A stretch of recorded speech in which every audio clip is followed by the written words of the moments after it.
Hello, good evening. If anybody needs a seat, there are some right here, so you can get really up close. Um, my name is Melanie McNair. I'm the Senior Director of Public Programming here at the Center for Fiction. How many of you are joining us for the first time tonight? A few of you. Well, you are very welcome here. The Center for Fiction is a 200-year-old cultural nonprofit whose mission is to encourage people to read and value fiction and to support and celebrate its creation and enjoyment. We do this through public events like this one, reading groups and writing workshops, all offering vibrant, accessible, and inclusive programs that welcome a wide community to experience the joy of story. Our Kids Read program offers immersive reading experiences for children, and we support early career writers with our first novel prize and our Emerging Writers Fellowship. Please visit our site and sign up for our mailing list, and then follow us on social media. And to support our work for creating a home for readers and writers here in Brooklyn, please consider becoming a member so that you're tuned into all of our activities, and come back and see us soon. For example, on the 17th, we're going to have Caru de Robertis and Angie Cruz to talk about The Palace of Eros, a steamy sapphic genderqueer retelling of Eros and Psyche, so don't miss that. For tonight, some important logistics. After the talk, we'll have an audience Q&A, and if you're here, please raise your hand, and one of our fabulous interns will bring a microphone to you, and that's so the people on the live stream can hear you as well. If you're on the live stream, you may type your question in the chat at any time. Danzy was kind enough to pre-sign your books, and we'll be doing a personalization line after the event, just on the other side of this wall. I'll come back for instructions on how that will work afterwards. And now to our main event. Colored Television is a novel that does so many things wonderfully that any attempt at summary is doomed to fail. So we found it necessary to invite Danzy here to talk about it with the wonderful Jennifer Egan. Please give them a warm welcome.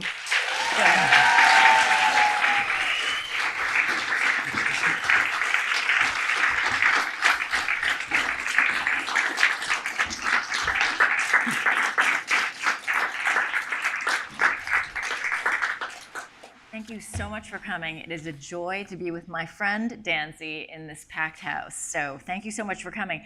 I think we're going to start with a reading just to get us all in the mood. And the book is very new, and I'm assuming many of you have not read it yet. So let's hear some.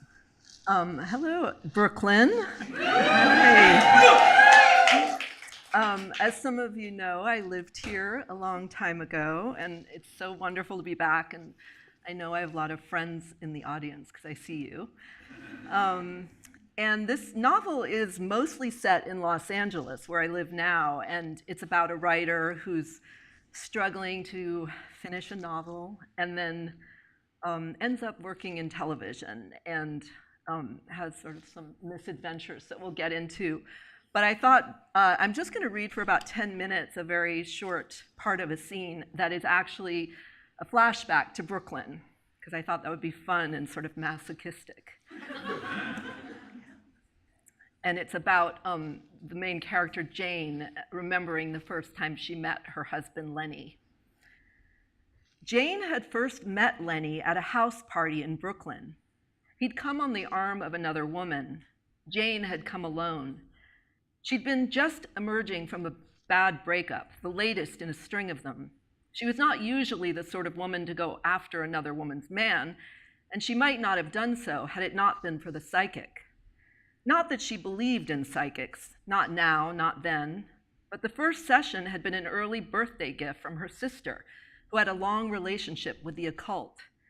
Jane found the psychic's soothing voice over the phone comforting. His name was Wesley Brown. On his website, he had not actually used the word psychic. Instead, he'd called himself an intuitive psychodynamic counselor with a specialty in racial alchemy. In their first session, he told Jane that her future husband was on his way, nearly there. The way he said it, with a kind of bemused certainty, made Jane understand why her sister liked him so much. He was more fun than a therapist. Across the room at the party, a black man was standing at the chip table alone, shoveling corn chips with salsa into his mouth. He was wearing Vans sneakers and a t-shirt that said, "Part of the problem."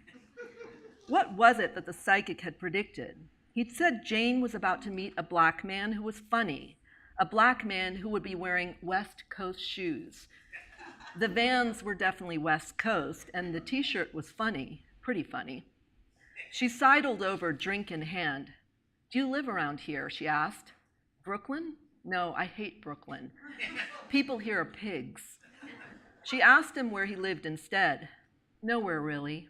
He wiped the chip grease off his mouth with a cocktail napkin. "I'm staying in LA for now. I hate it there too. Different breed of pigs." They introduced themselves. They got into a strange, joking discussion, she didn't remember how, about ice cream. Lenny said a person's choice in ice cream was influenced by their race. He said that Chinese people tended to like pistachio. White people liked sloppy flavors like Rocky Road or anything with a lot of chunks in it. And black people liked clean and tidy flavors like mint chocolate chip. Were they flirting? She couldn't tell. His eyes roamed the room occasionally as if he were looking for someone else. Jane was trying to think what else to say to interest this man when a woman appeared beside him. She slid her arm through his, kissed his cheek territorially, gave Jane a cutting look, then whispered something in his ear. So he was taken. Jane found herself surprised by the presence of the woman, who had not been in the psychic's prediction. She found herself scanning the room for a different black man, a second funny black man in West Coast shoes, but there was nobody, only miles of white writers and a few racially ambiguous mystery meat types like herself. When she looked back at Lenny and the woman, they were speaking to each other in low lover tones, as if she weren't there, and she felt her throat catch. She felt as if she were already involved with this guy, as if she were already his mistress. Jane had been in New York for 10 years at that point. She'd moved there after college, still believing that her life would unfold in a certain order. First, she would launch her career. Then, after a series of difficult but teachable moments, she would meet the one, her future mate, and settle down somewhere outside the city where they would spawn beautiful, gifted children. Later, when said children grew up and went to college at a school that looked exceptionally good on a bumper sticker on her Audi, Jane would spend the rest of her days writing novels and tending to her yard in Eileen Fisher clothes, her face set in deep thought like a kind of Pema Chodron for the biracial set. She would age gracefully as a rich Buddhist. But it had not happened that way. The night she met Lenny, she'd already reached that Didion-esque moment when her life in the city began to feel repetitive, stunted. As her 33rd birthday loomed, she found she'd lost interest in dating altogether. The parties all began to look alike. She was no longer able to remember why she'd broken up with her previous boyfriends. She'd gotten to the part of the story where she began to circle back, calling exes late at night to see if they wanted to get back together. By then, she had quite a number of ex-boyfriends, a spate of them. Some boys, some men, relationships that had each lasted long enough for them to take off the condom. Her married sister always said serial monogamy was like being a slow cooker hoe. And Jane had the medical records to think maybe her sister was right. A few infections, nothing fatal or permanent, a malformed cell on her cervix that needed to be burned off, something else that required a tube of antibiotic cream squeezed inside of her, the perils of the journey. Many of the men had wanted to settle down with Jane, but she hadn't been ready. In her 20s, she had wanted nothing to do with domesticity, and this not wanting had made her the target of several good men. Looking back, it seemed she'd spent the decade dodging engagement rings flung at her across taxi seats. She'd wanted to stay a precocious girl woman, to tend to her own needs forever.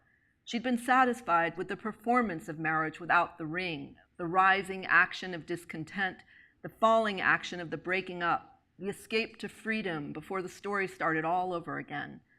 For so long, she'd found her own foibles interesting. But now, on the cusp of 33, everything had started to look different. The suitors had stopped throwing the rings at her, for one thing. When she called them late at night, one by one, over the course of the year, she'd learned that somebody else had caught those flying rings. Kamau told her with delight that he was expecting his first baby with a filmmaker named Shari. Chino told her that he was in love with an Irish girl and moving to Dublin. Farouk told her that he was now happily living with someone named Gavin. Benjamin told her that he was still in love with her, but that his therapist had helped him to see all the ways she was a narcissist. He said he needed to go no contact. She'd even called Colton the last of the white boys, the one with the scratchy lumberjack beard who told her that he had moved upstate with someone named Susan. Jane wished them all well. After she hung up, she stared at the dried flower arrangement on her mantel that looked like kindling for a fire, a design trick she'd learned from Domino magazine. She wanted what the exes had or were about to get: a child on the way, a mortgage to pay, a Volvo, a pile of laundry that needed washing. That same year, a catalog showed up in her mailbox for Hannah Anderson, a Swedish-inspired clothing company out of Oregon she'd never heard of before. They mostly sold children's clothes, but there was sleepwear for adults too. The catalog was addressed to the roommate who had moved out a long time ago. Jane was about to throw it in the trash when the picture on the cover caught her eye. A family of 4 were wearing matching striped pajamas and laughing. A medium brown-skinned black man and a beautiful brown-skinned black woman with high cheekbones, the two of them flanked by a perfectly adorable boy and girl of the same skin tone. Jane went to the couch and began flipping through the catalog. The same kids modeled the clothes inside. In a few images, they appeared with their quasi-parents too. Jane's mouth watered as she stared at the shots of them lounging around a swimming pool in matching bathing suits. In another photo, the mother and daughter walked on the beach, holding hands in matching mother-daughter sundresses. They were all of them always smiling, perpetually on the verge of laughter. What was so funny? Jane wanted to know. She kept the catalog beside her bed for months, and when she was not looking at it, she'd think of the family inside with a peculiarly intense longing. She thought of them when she was standing shivering on the subway platform in Brooklyn in her combat boots, or on her way to a party in her giant parka, or even while at a party staring at the faces of her drunken, bellowing friends, or when she was out on a date with that white hedge fund guy who had Tourette's syndrome and between courses erupted with dirty cunt, words he didn't mean, of course. She perused the catalog at night, alone in bed when she was tired, so tired, gazing, unblinking, at the black family who were exploding together with joy. She called her mother one night and confessed something shameful. She wanted to settle down, have a few kids, live in the suburbs. Her mother, the aging beatnik, perpetually single, said that she couldn't believe she'd raised a daughter who had such bourgeois restoration hardware fantasies.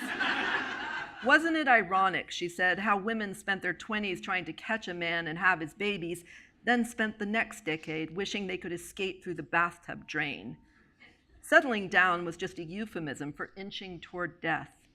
Death was the ultimate form of settling down. She said Jane should pine to create great art instead, because in the end, the men were letdowns and kids were disappointments who grew up, like Jane and her sister, to blame their mothers for everything. Only art and friendship remained. Jane hung up and called her sister, who told her that their mother was full of white feminist second-wave claptrap, that she'd always cared more about feeding her own ego than feeding her half-caste children. Don't you remember how awful it was for us growing up, Jane? Don't you remember what we went through? Don't listen to her, Jane. She's toxic. That was when her sister said that what Jane needed was a psychic. There was this guy, a friend of a friend from college, who had predicted her own husband in a roundabout way. Now he was a psychic to the stars. He'd set Jane straight.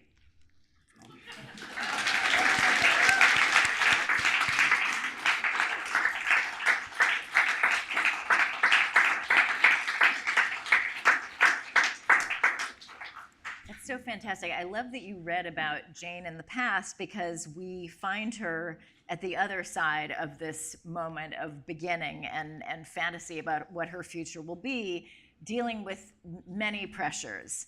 And one of them is something that her husband, Lenny, the guy that she does end up marrying. I don't think that's too much of a spoiler because we already know that by the time we read the scene.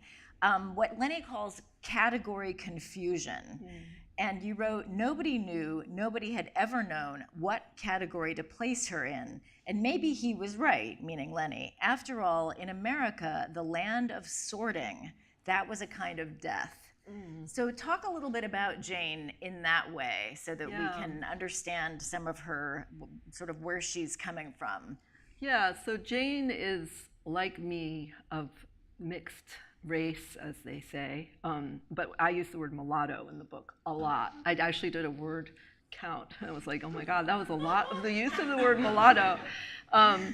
And she has been writing this novel.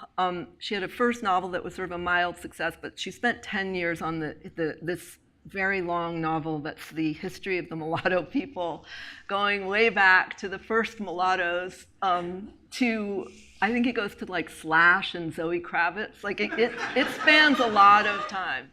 And she's sort of trying to write what she says is like a history of a people who have no race, and these kind of racial nomads, people who don't fit into the American binary. And she's obsessed with this subject. And you know, when, I won't give too much away, but it doesn't go well, her novel. And Lenny, on the other side, is an abstract expressionist. He's painter, and he refuses to have you know, black bodies in his paintings, and his paintings don't sell. So they're broke. Basically, they've both done the wrong thing for the marketplace. And I was sort of exploring, for Jane, that experience of, you know, that people don't know what shelf to put her on, and that being a kind of erasure and a kind of problem for you as an artist. And then for Lenny to kind of refuse the expectations that are placed on you as a black artist. And you know, one of the reviews of a show, you know, ends, the line at the end of his review is that you would never know this artist was black, as a sort of criticism. And so I was kind of looking at them both and kind of trying to explore this question of something that I think all artists of color and all marginalized artists sort of have to deal with, this marketplace that sort of trades on identity and erases it, and the sort of contradictions of that. One thing that I love about this book is that for every point that it makes, it suggests the opposite. And so we're talking about categorization and the difficulties of not fitting into a category or refusing to fit into a category. But one of the really, I thought, poignant threads in the book is that Jane and Lenny have a son named Finn, who is, I guess we would say, neurodivergent, and he has amazing notions about where he came from. I found them thrilling, actually. And he is ultimately categorized by a diagnosis. And you write very beautifully about how Jane feels that something is lost there. The kind of magic of his perceptions is put into a box, and it takes something away.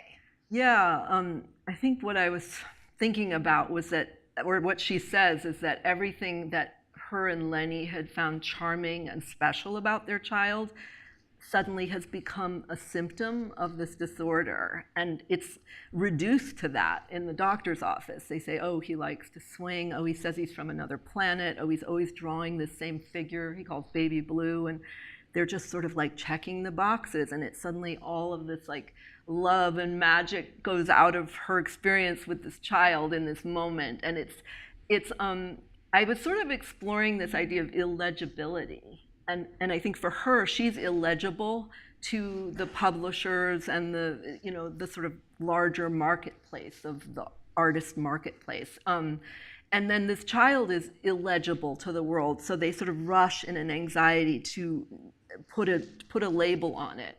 And, you know, I didn't want to even name what they're saying he is, because it was sort of felt like this kind of lateral violence that's being done to this child throughout the novel.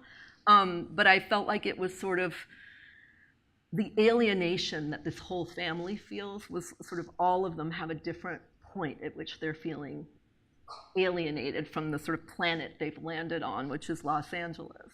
Right. Well, and another thing that comes through so much in what you just read is that a lot of Jane's hopes for her future are kind of intertwined with commerce and brands and advertising. And it's very telling that when you said restoration hardware fantasy, everyone laughed because we all know what that is. Mm-hmm. And I immediately recognized that. And what I thought you did very well is that we feel the thinness of those fantasies, and in a way the kind of the way in which it's a bad bargain to set your personal goals using them. And yet I think we all feel the power of those brands, and Jane really does. And why don't you talk for a minute about sort of where that fantasy winds up for her? That we know where she started, but when we meet her in the present day in the book, those fantasies have not really panned out. Yeah, and I was interested in her as being sort of particularly more susceptible than her husband to these fantasies. And they've been married for a long time when we meet them. And he was raised in the sort of black bourgeoisie and in a stable middle-class home with two parents. And he longs for the family to remain kind of bohemian nomads, wandering the world and being artists. And he doesn't care that they're sort of been living for art's sake, that they're broke. They have rich friends, and they're the couple that, like, a rich friend is going away for a year to be a showrunner, and they offer them their house. Like, they're the interesting sort of authentic artist friends of people, and they keep living in, people's back garages, and they're sort of that's what they're doing in the novels. They're living in their friend Brett's house for a year and drinking all of his wine from his wine cellar. But I was thinking about Lenny. There's like this Jung quote: "The greatest influence on any child is the unlived life of their parent," and Lenny wants... I think we all know what you mean. You know what I mean. Lenny wants to wander and be free, and free of the entrapments of race, too, and of America, which he feels is like, sort of so toxic for him as a Black artist. And specifically a Black male artist, he worries about Finn as a Black boy and a neurodivergent Black boy. And Jane has been raised by bohemian artists, and she longs for this. She sort of secretly has these very bourgeois fantasies of this house in this part of town she calls multicultural Mayberry, and it's actually a part of Pasadena. And she wants, I think she says at one point that she had seen the sky and she knew its limits. Like, freedom to her is what she was raised in, and it was too much freedom. And she had these bohemian, broke-assed artist parents who were just, and she lived between two homes. And I think that's where the susceptibility comes in, is the only constant in her and her sister's life, between her father's home and her mother's home, between her Black parent, her white parent, was television. And these television families that they watched, which is sort of my generation and my childhood, were these after school, watching the Jeffersons or Facts of Life, and the consistency of these fantasies was something she kind of latched onto. And then when the psychic tells her who marries, she goes for the person. She's very susceptible. And yet what she's longing for is something really real, which is that she's looking for a home. Yeah. And her conception of what that is and how to get it is kind of shot through with all of this commerce. So it's a tricky situation that she's in, but what I like is that you don't just play it for laughs. The feeling underneath is very real. And another aspect of, and in that way, the book is really about someone looking for a place. I felt like place was very present here, also in terms of geography. And I have to read a couple of quotes about Los Angeles that are just amazing. So first is, "The light here it was true, like no other light, perpetually effervescent, mirthful. Even on the brightest days, East Coast sunshine held a tinge of melancholy." I think I'm going to be thinking about that, from now on, having left the West Coast and come east. And then here's the other one. Even after 10 years of living here, she still didn't feel sure she could say she'd been to LA. And yet, she had a sense tonight, sitting in this car, moving through the cipher of a city, that it was inside her. She hadn't found LA, but it was growing inside her.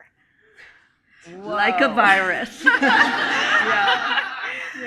Talk about LA, because it is your chosen home. Yeah, no, and I've lived there for almost 20 years. And Jenny and I knew each other when I was in my last years in New York, and we were both writing in the same space. And apparently I was like talking about LA then, right? You definitely you wanted to leave New York, and we talked a lot about cars because I don't like them and had never owned one. And you were like, I love being in a car. Yeah. And I thought, LA might work. No, it's like everything bad about LA is what I love about it. It's like, and I do love the light there, but it's also that like I'm not someone who wants to walk, and I like being in my bubble with my music, and I love trash culture, celebrities, mini malls, all that shit.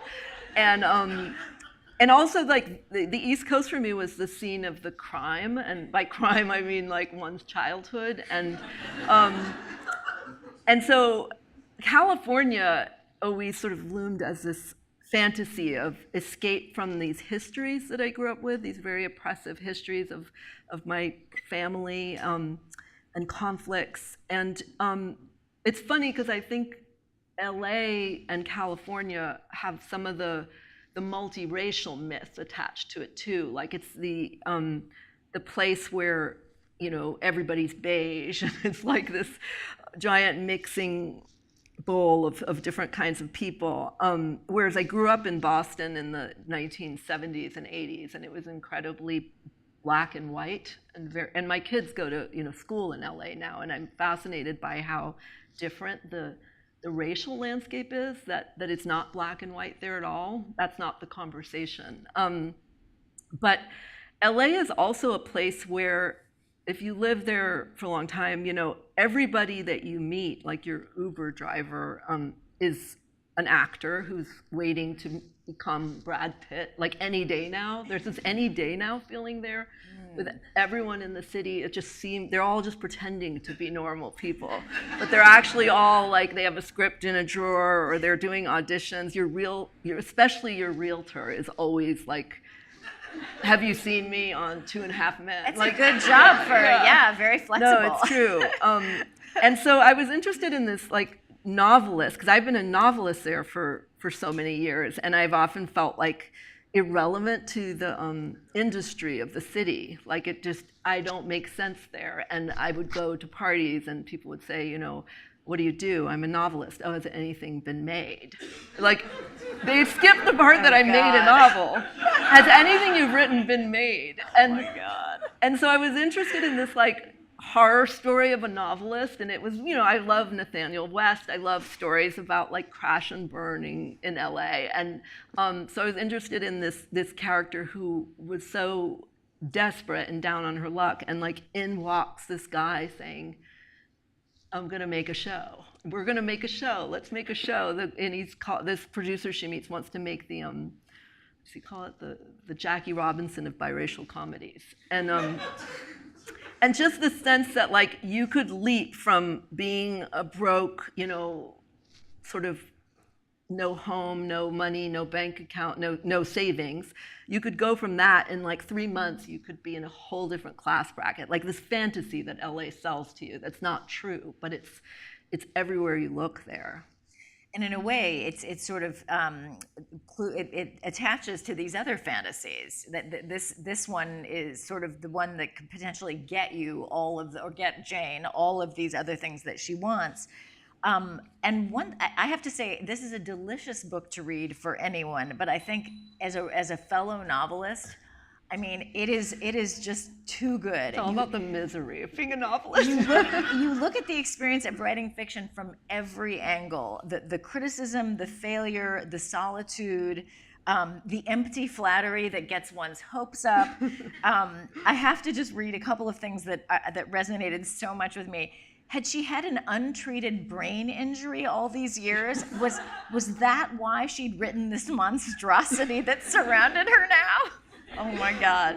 And then it struck her that everyone who read the novel seemed to disappear from her life immediately.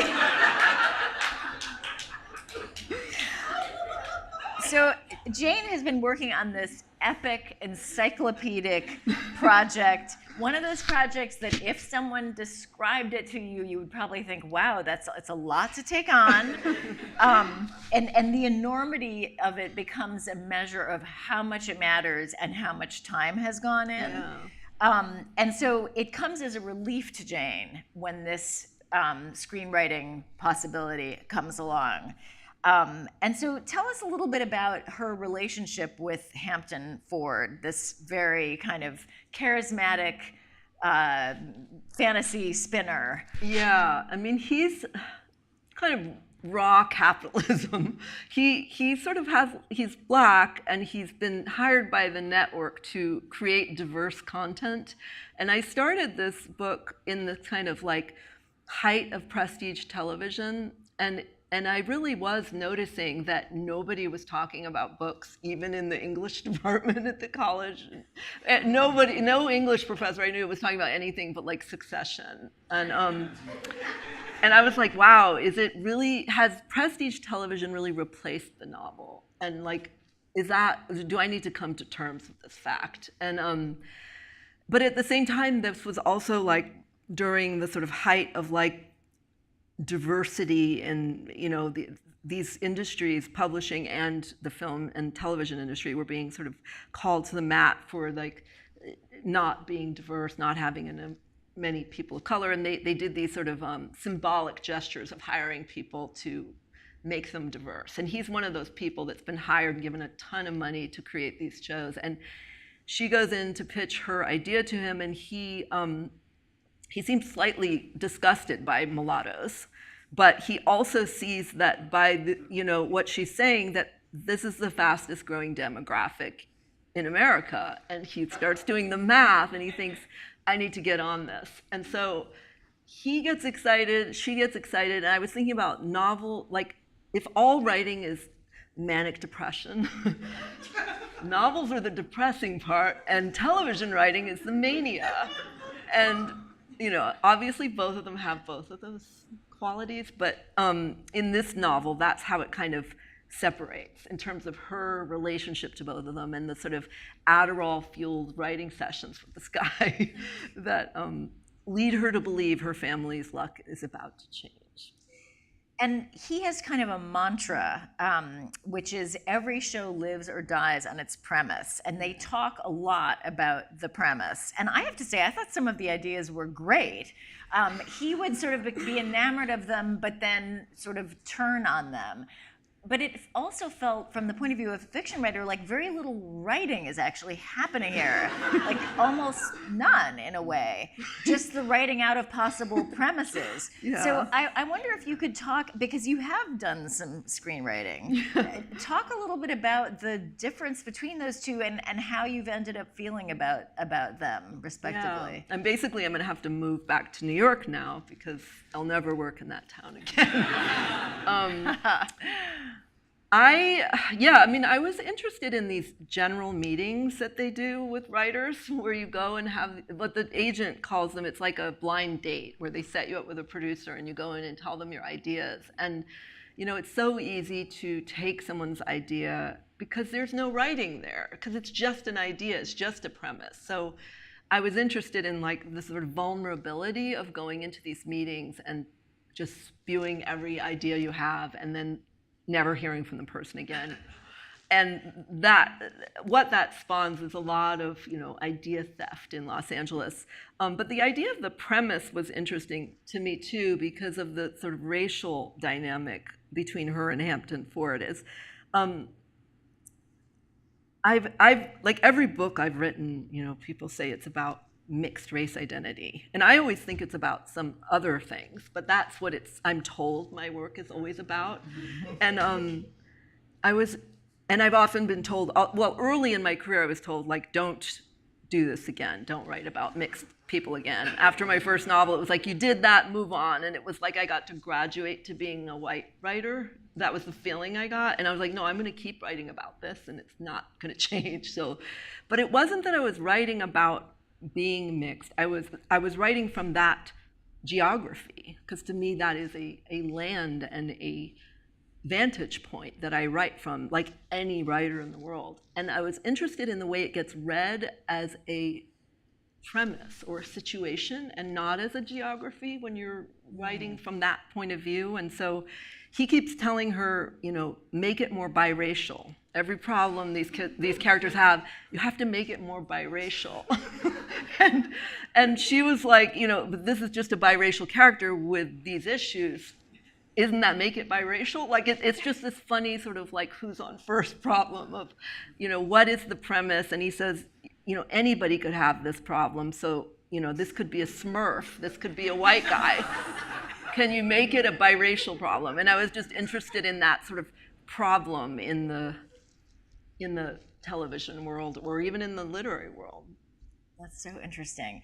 Well, you just mentioned your first novel, and I found myself thinking about Caucasia a lot as I read this book, partly because Jane has a biography very similar to Bertie's, the protagonist of Caucasia, who is the mixed-race daughter of a white mother and a black father and looks white.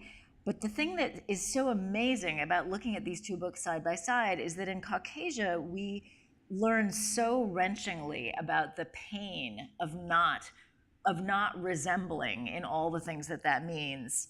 A parent, a race, how lost a young child can feel without a category that kind of works.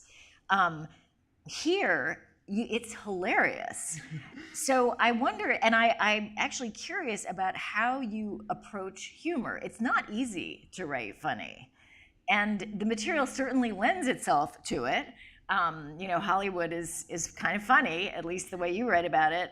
But I wondered if you could talk about coming at this kind of uncategorizability with pathos and now with humor. Mm-hmm. Yeah, I mean, I think there's been humor in all of my work, actually, and I think of Caucasia as having humor, but it's more melancholy and the way it's more East Coast. It's more East Coast. Yeah, the light in this is all LA. But I think I grew up in a household in which humor, I mean, my siblings are hilarious, my parents are hilarious, and we constantly joked about things that were completely taboo or seen as serious. And for me,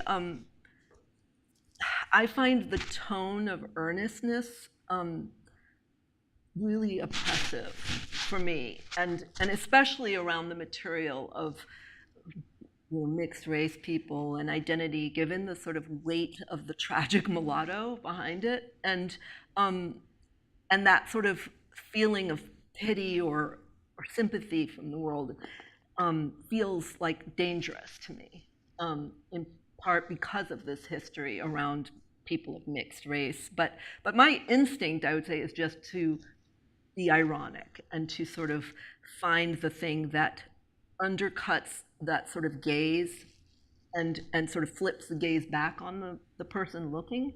And I find humor to be sort of a really interesting tone in that it holds, when it's good, and it's not just like Seinfeld, you know, his stand-up, not the Larry David version. The Larry David version I like. But the way that it holds sadness and rage and ambivalence and anxiety, and it offers a release from those things, but it still has those meanings in it. So for me, like, humor is very serious. It's like, it's the hardest thing for me to get right, but it's like, for me, it's the most serious and transgressive tone for me, especially around issues of race and power and capitalism and all these things that I'm talking about in here. Talk a little bit about how you find that tone. I guess about process. You know, how do you do it? How do you write fiction? Because it's so different for all of us. Yeah. I mean, I always think that the white space is where the artistry is what you choose to leave out. And what you choose to notice is where, you're cutting away all of the extra stuff and leaving just the detail that you want the reader to notice. Does that mean you start with a lot more? I think it happens even in the writing of a line. It's just where my focus is. But I mean, I grew up with a mother who's a writer and had that writer's instinct that we would have something happen to us, and then I would hear her retelling it later, and it was only half true, but she had made the story better by cutting out some of the truth. And for me, I love that I'm at the Center for Fiction, because I'm so sort of committed to fiction as the genre that most interests me. And we've talked a lot about novels and the way that they're so flexible and they can hold so much. But for me, fiction is really alive. Like, you can write a novel and 3 years later you realize what you were really writing about, because the subconscious is doing so much of the work for you. And in that lie, or for me, because I think you and I have a really different place we start. I always start with the autobiographical, and then I find that story that didn't happen within the story that did. And in that kind of departing from the truth is where all that subconscious stuff comes out. And I don't want to know too much about why I'm obsessed with this story. Like, I worked on this for so long, and it was like, am I crazy? But I keep wanting to write about this woman and this producer and this family. And I don't even need to know myself why I have to write this book. It's probably better that I don't know too much about it. You have a great line. This is about Jane as a teacher. Genius, she'd learned, didn't teach as well as mere competence, where the mechanics were all visible on the surface. So interesting. And what you're saying is it's better if it's all there. That's, in a way, that in the end means something's missing. That kind of the mystery. Yeah, that's why she can't teach Toni Morrison to her undergrads, because it's like there's nothing for them to take from it. It's too high level for them. So she has to find stories that are more workaday, like a good story. She has a line that I love that she says to her students, make it worse. So she has good. a plaque on her door in the college where she teaches that says, make it worse. It's I love that. Yeah, that's actually a Hollywood writer's room line that I heard. That's what they tell you in the writer's room, like when the story stalls, just make it worse. And now every time I watch a movie or a TV show, it's like, oh, that's what they did. They made it worse. And so you say you worked on it for a long time. Was there did you move away from it for a while? What was the genesis? I started it before the pandemic, and they'll think, you'll see that I take things from my own life when I say this, if you read this book, because we were living in a nursing home. It's a long story, but we were doing some work on our house, and we ended up living in this tiny little apartment in a retirement home. That's really funny. And everyone else was like octogenarian and older, and then we were there with our 2 adolescent kids and our dog, and it was this crazy situation. And that was where, I won't say why that comes into the story, but it struck me as a funny situation that I wanted to have in a novel. And I was doing these pitches in Hollywood, and all of this came into play. But then I wrote about 100 pages, and I was having a great time. And then we luckily moved out of this nursing home about 2 weeks before the pandemic hit. And that would have been even worse, right? Yeah. And my kids stopped going to school, and I put this in a drawer for a very long time, and the whole world changed. And then I pulled this sort of funny, seemingly, just like hilarious novel out of a drawer, and there were fires in California, the summer of George Floyd, the pandemic. My kids were all, confused about life, and I pulled it out, and I was like, oh my God, what was I thinking, writing a comic novel? And then I started working on it again, and I was like, oh, it's even more somehow apt now. Like, I think comedy, as I said, sort of speaks to somehow the darkness of the world in ways that earnestness doesn't. And so I found myself still really loving this book and wanting to kind of return to it, but it had had a really big interruption. Okay. And the whole prestige television thing had collapsed at that point. So it was like I watched this sort of arc and then went back to it in the fall of Rome, and it was interesting, yeah. There's as soon as Jane begins working with Hampton, she immediately starts lying to her husband. There's a real corollary there between, lying appears in all different ways, along with spying. And I wondered if you would speak to that about, rather than quote you, I feel like let's just hear you talk about why you think that kept rearing its head in this book. I mean, it's in all of my work as sort of this idea of passing, and it's sort of most literally, you know, in my first novel where the character sort of is forced to pass as white. But I think that the experience of passing comes into all of my novels, and it maybe sort of originates in that feeling of being a sort of having my face and my race not align and moving through the world. In my earliest experiences of this country, I've been moving through the world almost as a spy. And so I think that permeates my view of the world as like something where people are not what they appear to be. And I think Jane is ashamed. Her husband, I was trying to write a novel about a marriage that I think doesn't fit into some of the like tropes of, you know, the artist husband, toxic patriarch, and the wife, the sort of Sylvia Plath wife, where this couple, they're both really love each other's art and they both want each other to work on their art, and he wants her to write this novel and he believes in it, and he's, you know, they're taking care of the kids pretty much equally, kind of both of them half-assing it, but they're both taking care of the kids. A lot of like frozen Amy's organic meals.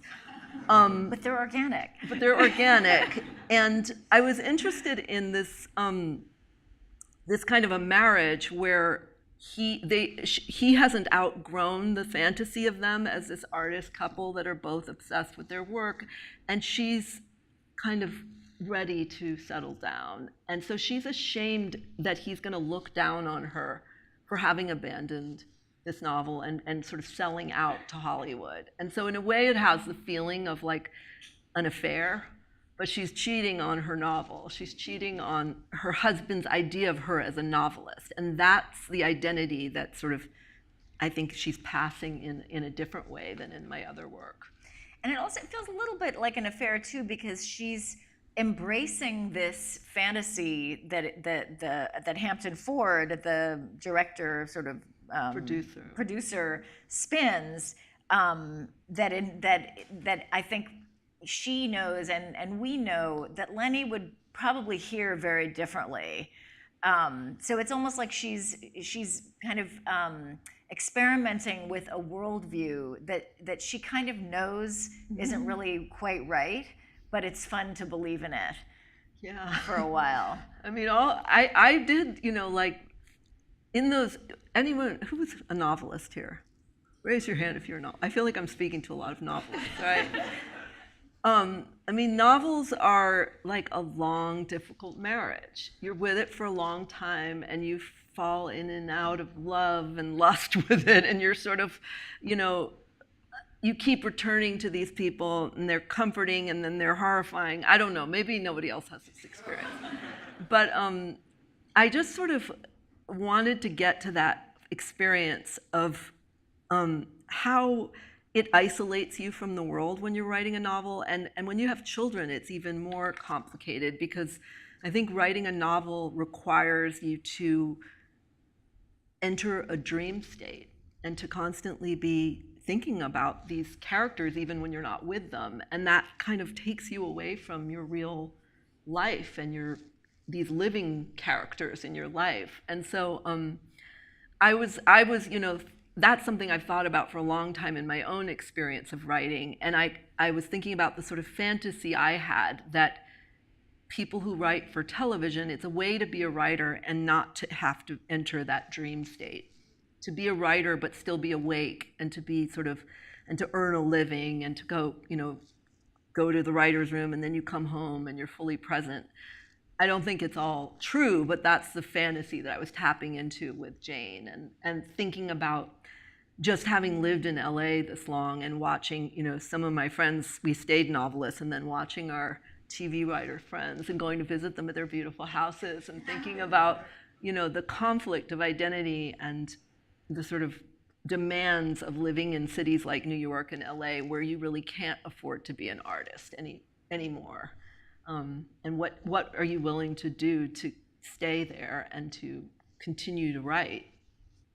What I think is so great, and I'm going to open it up for questions in a second, what is wonderful is that all of these questions are being raised within the context of a novel. And it just feels like novels win. Novels win. Okay, so I want to give you guys a chance to ask questions too. And I'm not sure what our procedure is. Oh, we have a microphone. Good. Did I get up? Oh, yeah, okay. Sorry. Oh, that's okay. I walk on this all the time. It's fine. Hi. Hi. Hi, Jen. I just started your book, and I'm really loving it. I see a lot of compare and contrast. My dad, he used to drag me to Venice Beach, and he would do portraits, and I had to be there looking at the naked guy and the rollerblading dude with the guitar, and, Right. all of that. He started in like the early 90s when black art was really exploding. And I grew up around all of this black art, and he was doing black stuff, and there was so much blackness. You would touch a painting and then you would turn into Malcolm X. It was just amazing. So I just find this character really interesting, and I wanted to know, like, where did you get the inspiration for Lenny? For Lenny? Yeah. I mean,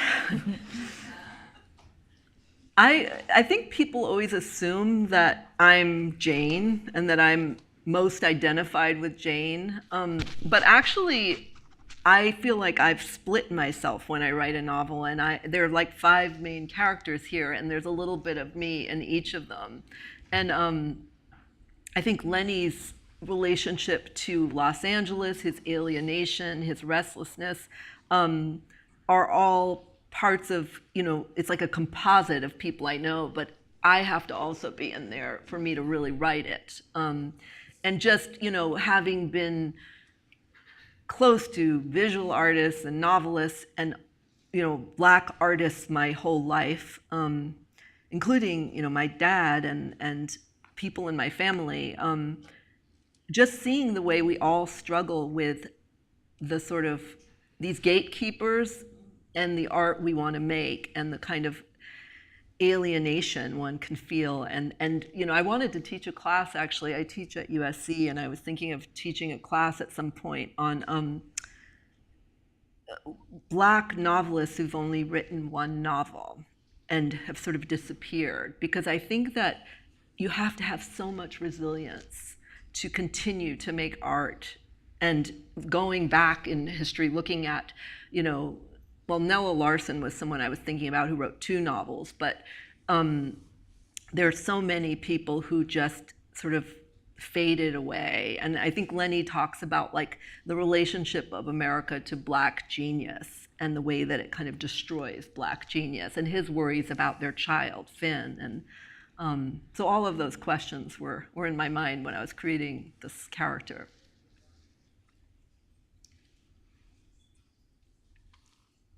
Yeah.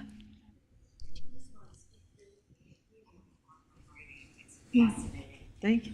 What are your thoughts on the hyper-identification of Black in literature? The which? The hyper-identification of Black in literature. By that, I mean, or even a New York Times article. When you're reading a book, it's assumed that the characters are white. And then suddenly, in the middle of nowhere, they're hyper-identifying a Black person. Yeah. I remember this as a 9-year-old reading fiction, Yeah. and it bugs me to this day that it still happens Oh, it still in the 21st happens. century. Yeah. What are your thoughts on that? Yeah, no, it's the only naming a character's race when they're black. They're suddenly considered, the whiteness is the default, it's the universal, it's the unnamed, and that's not considered a race. I mean, that's my whole life. I've had that same problem. And I actually, I gave a reading once from a short story, because I've always named whiteness in my work. And, because I'm seeing whiteness, like we have to see whiteness. And I gave a reading, and this man stood up and said, your work is extremely offensive to me. A white man said, your work is offensive to me. You're hyper obsessed with naming the race of your characters. And I don't think he would have noticed it had I just left the whiteness out of these descriptors. Like, he wouldn't have noticed it. It was simply that I was mentioning whiteness. Like, that was the most threatening thing you can do, in a sense, is to see whiteness. And just to notice it, just to even name it. So, yes. I appreciate that you did that, though, because even now when you read fiction, it still happens. Yeah. You could read a New York Times article, and it still happens. Tell me about all the races. But it's I wanna hear also, about everybody's I think it perspective. goes even deeper than just that sort of small, it's like a craft problem for me as a fiction writer. I just got asked by someone, like, are you ever going to just write about characters? Do they always have to be so racially specific? What does that mean? Right. But it's even more than that for me, to notice race is to write about this country, and we're always writing about race, whether we know it or not. Like, every American novel is about race.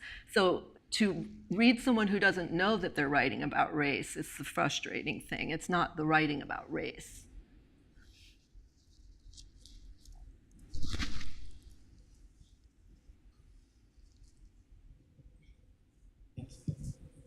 Hi. Oh, that's loud.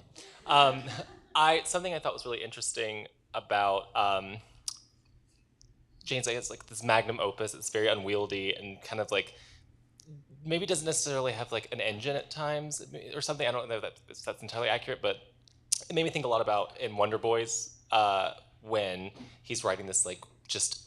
I feel like everyone's trying to write their like magnum opus, and Right. but color television as a novel has like a really strong engine, and it like is so propulsive. Like I've read it in like one sitting when I got it, so I was kind of wondering if one, it was really intentional to have this really propulsive narrative, kind of contrasting her work that's maybe struggling with the engine, and also if you have encountered having your work feeling so unwieldy and not really knowing what the engine was that was carrying it. Yeah. I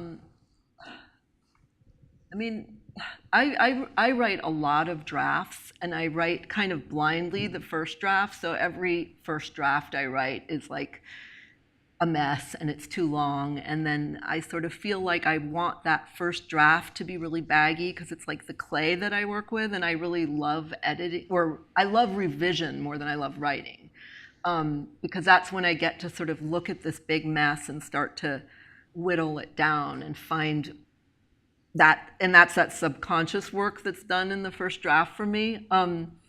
And I also love thrillers, and I love, I never want the ideas of a story to replace the story and the energy of a story.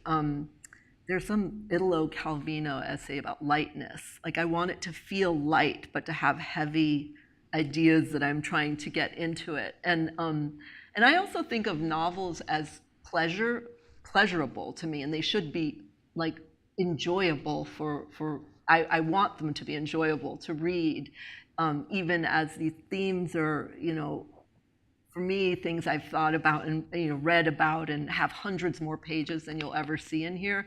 But I'm trying to find that lightness in the reading experience that can be deceiving and can hide the things that I really am trying to talk about. But I don't want the sort of propulsiveness of the story to get.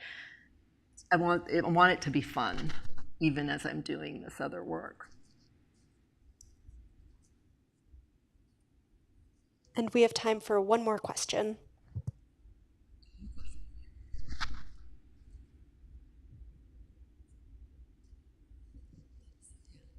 Hi. I haven't had the opportunity to read the book yet, but in that portion that you just read, your characterization is so strong.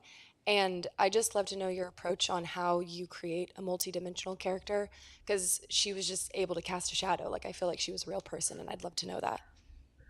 Um, well, it kind of goes back a little bit to,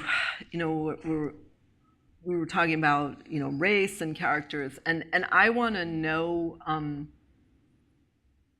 with my students, for instance, I always say, like, what year was your character born and what was happening on the news the year they were born?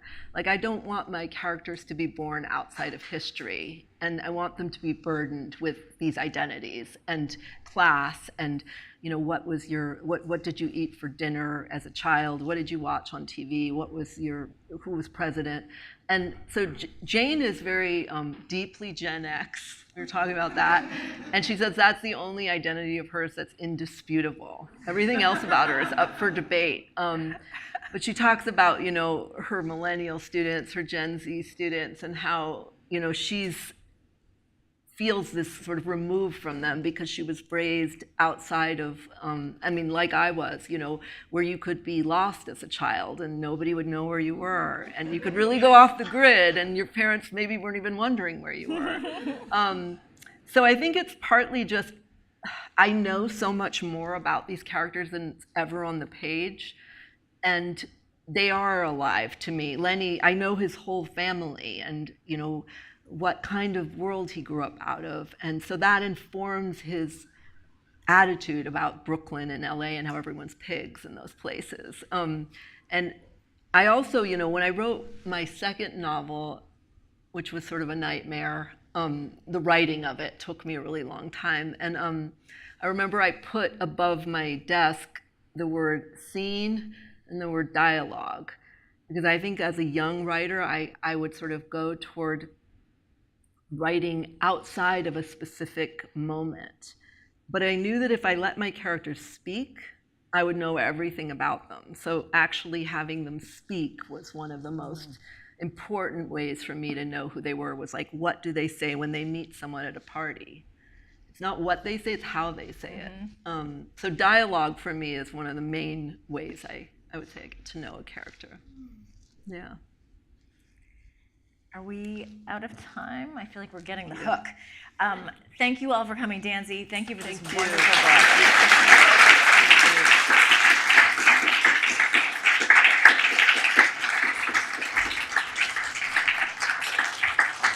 Okay, so the books are at the bookstore, so head on out there and then come back in here and line up in the aisle to get your books personalized. Thank you all so much for coming.